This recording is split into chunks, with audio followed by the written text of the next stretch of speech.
What's up, you guys? Welcome back to another episode of Clement Customs. So today is more going to be testing out the new camera and mic setup that we got. Big shout out to Vincent on that. We're going to try in 4K now. Bear with me. This is a test run. So this video is more to fill in the blank. What we're going to work on today is Adrianna'S Fastback. What happened was we got a new carburetor set up for her. She was running some Weber setups, but we found some original 32 Solexes.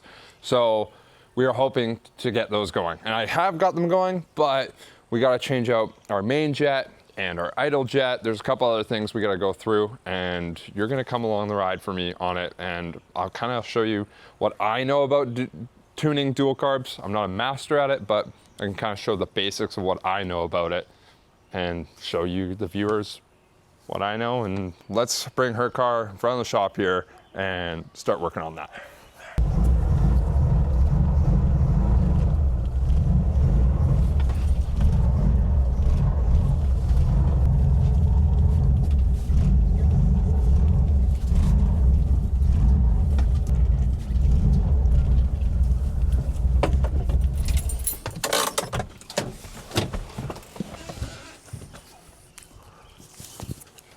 I've talked about this in previous videos, but this is the little tab. You pull that arm lever, and that is what opens up this girl. But let's start taking these apart and making sure. I want to change out the idle jet. There's a jet that goes down in here, right on the side, and then there's a main jet that goes actually in where your float is back here, that feeds the fuel in through. I'm assuming there's something wrong with them on both of them. These are carbs that I got from somebody, and they hadn't ran in a hot minute, so there's a good chance there's issues. One, we don't even know if these are the same ones that were together on one vehicle. I'm not 100% sure. So there's a good chance these are different sized jets in some ways on the inside main jet there. So let's figure that all out. So originally this car used to actually be fuel injected, but we brought them to a dual carb setup. So these are actual stock 32 Solex carbs made for a Type 3 engine that they actually made. I think it would have been 64 to like 67. They did the dual carb setup. You know, the really early ones were just a single one that sat here, and then it went to 68, which is this year, and it was the very first year of the full fuel injection setup. Let's get these carburetors off, bring them to the bench, and we'll take them apart and kind of see our whole scenarios. All right, let's get these fuel lines off first.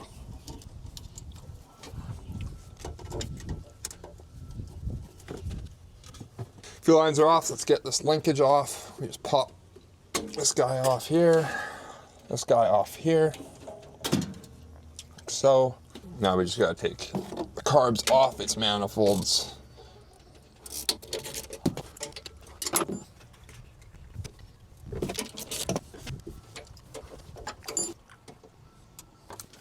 Any of you guys that do watch our channel, you know, other videos, these are the linkage bars that I was discussing about that when we went and picked up Tay's new pen for the NSU.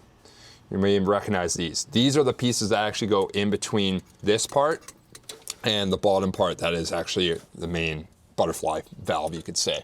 So this connects our linkage to the top here, and then this arm that I was missing is the one that connects from basically this linkage to the butterfly valve at the very bottom of the carburetor to go up.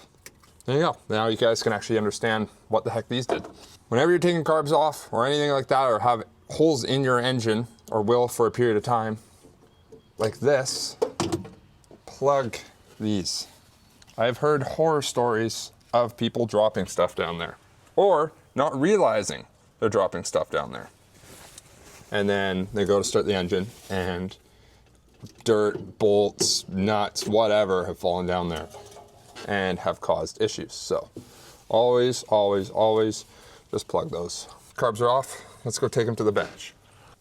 All right, there's our carburetors. So let's dive deep into this guy.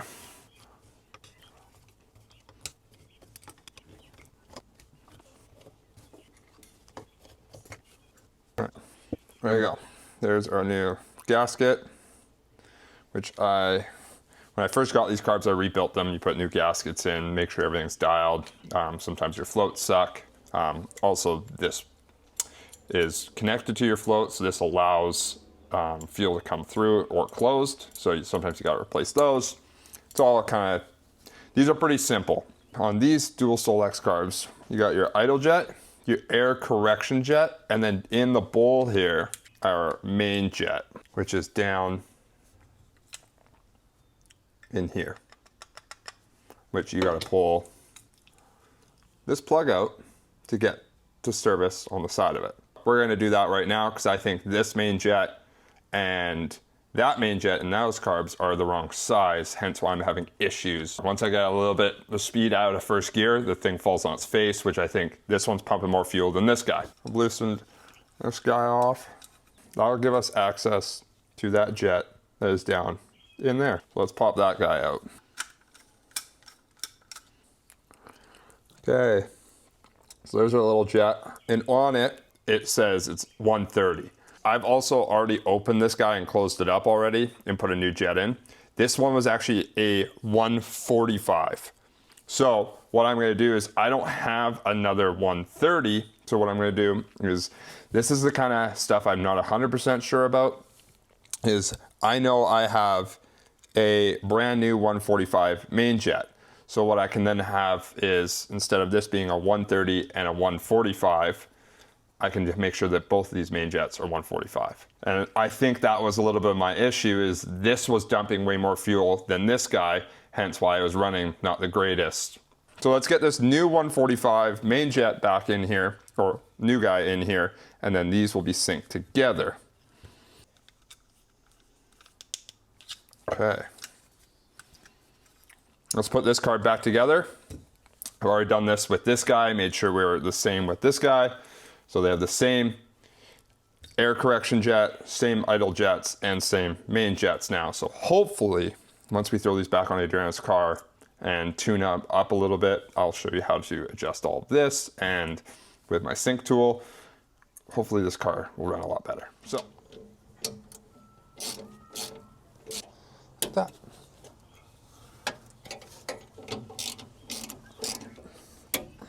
Let's start it up. See how she purrs. I'll show you how I like to tune these carbs and how I've been taught over the years, and it seems to work decent so far. So let's fire this girl up.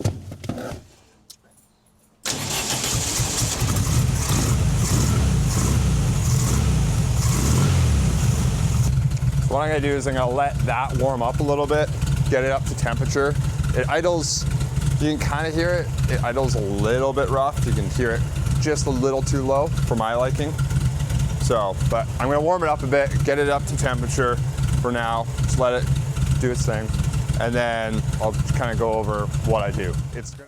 First off, I like to mess around with my main idle screw here, and I also use my gauge to know how much air is sucking in.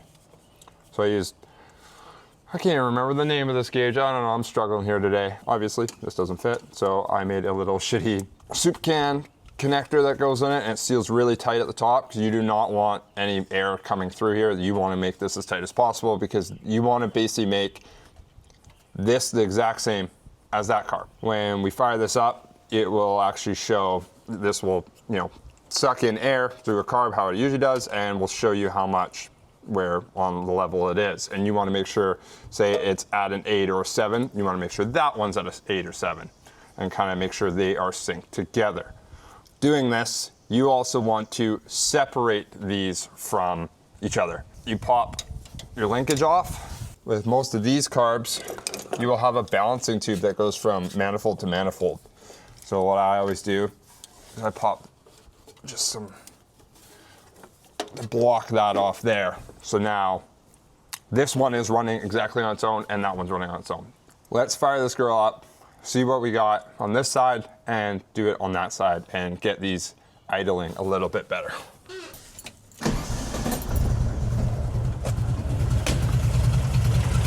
You can see here that's sitting at a 7. And over here, we're sitting at a 7 as well. Now that both carbs are synced together with this tool, we got that at least dialed. Now your one last bit with these are your volume control screw, which on this end, it's gonna be sitting over here and the other end will be sitting on that side. It is this screw here.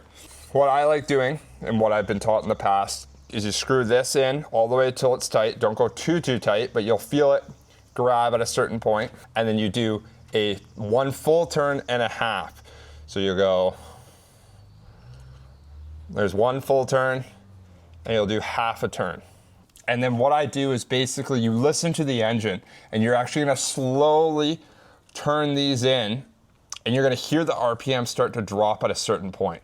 When you feel that RPM and hear that RPM drop, what I do is I stop, and people say that you bring it out about a quarter or half a turn out, back out, and that's basically setting your volume control. And usually it should run decently fine after that. Let's test that out right now. I've already kind of did this off camera, but I can try and show you, and you can hear the differences when I turn these in and turn these out on the volume control screw.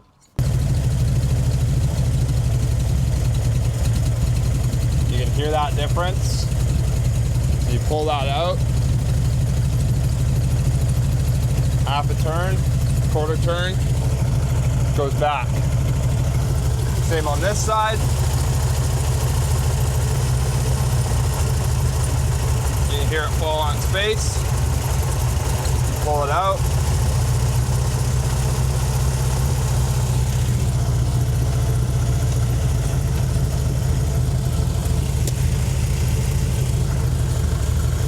Fly happier. I think a tiny bit high, I can adjust that. You know, that's your main idle screws that are down at the bottom there. So they're a little high idle. So I'll probably adjust that down, but it's honestly running really good as is. So what we're gonna do is we're gonna go take it for a little burn and see how she is.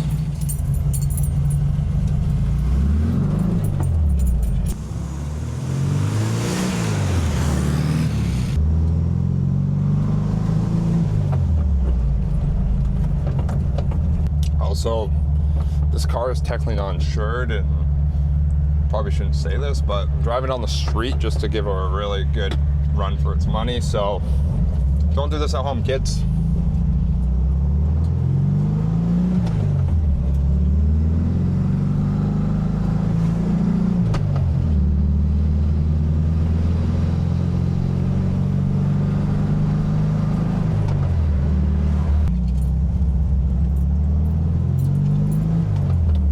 Also really difficult while recording and driving standard and getting a good enough angle, so I apologize for this, but honestly tons of power. Also, if you guys didn't notice, speedometer doesn't work because that has been broken since we got it. So let's head home, and then we're actually going to fix that right now too, and then that'll be the end of this episode. Kind of a boring one, but whatever. You know, it's actually kind of a good video because Tay wasn't in it, so sorry, Tay. All right, let's get her home.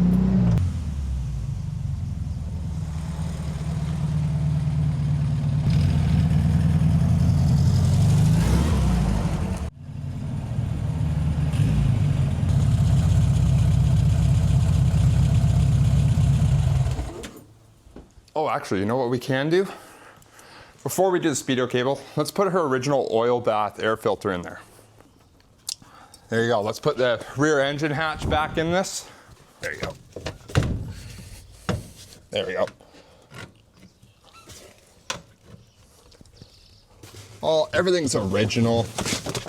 Like, you gotta be kidding me. Not an ounce of actual rust on it. It's all surface. Beautiful car. There you go. I'm gonna throw this girl in the pit and we'll get that cable installed. Small end through the front of the car from the dash down into the wheel well, and then connect this little end to that wheel. And through there, like so.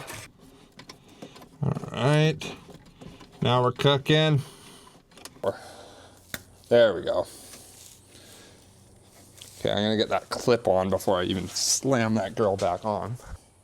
There we go.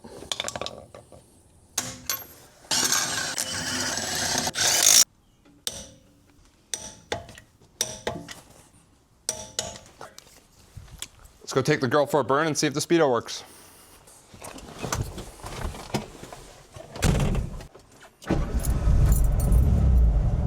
She starts up like a dream. It's like we just tuned it or something. Oh yeah, we got some Speedo action.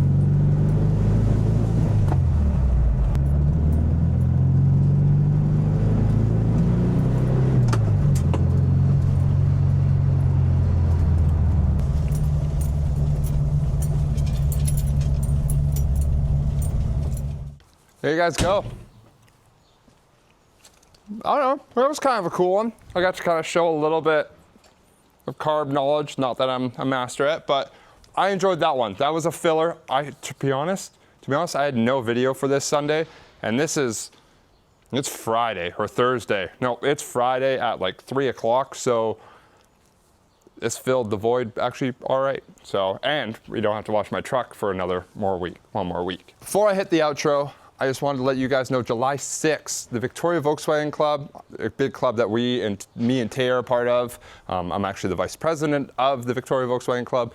We're putting on a big show known as Volksfest at Saanich Fairgrounds out in Saanich. We get anywhere from 100 to 150. Sometimes we get a little bit more air-cooled and water-cooled cars. For some reason, Vancouver Island is known to be the mecca of split-window bus land. Lots of split-window buses show up. Probably have the Fastback. We'll have my bus, Tay's bus, or the Thing, don't know. And Pinky will also be there as well. I'll throw a photo of this poster up right now. All right, let's say right here, ping. And all the info's there. Also, check out the Victoria Volkswagen Club on Instagram, and on our Instagram we'll post it as well at Clement Customs. Great show to come check out. Watermelon eating contest, there's prizes. It's a great time and great family event. There'll be food trucks and all that stuff. So DM me at Clement Customs on Instagram if you have any questions or concerns about it. I'll leave you guys at that one. Don't forget to like, subscribe, leave a comment down below, and we will see you guys on the next one.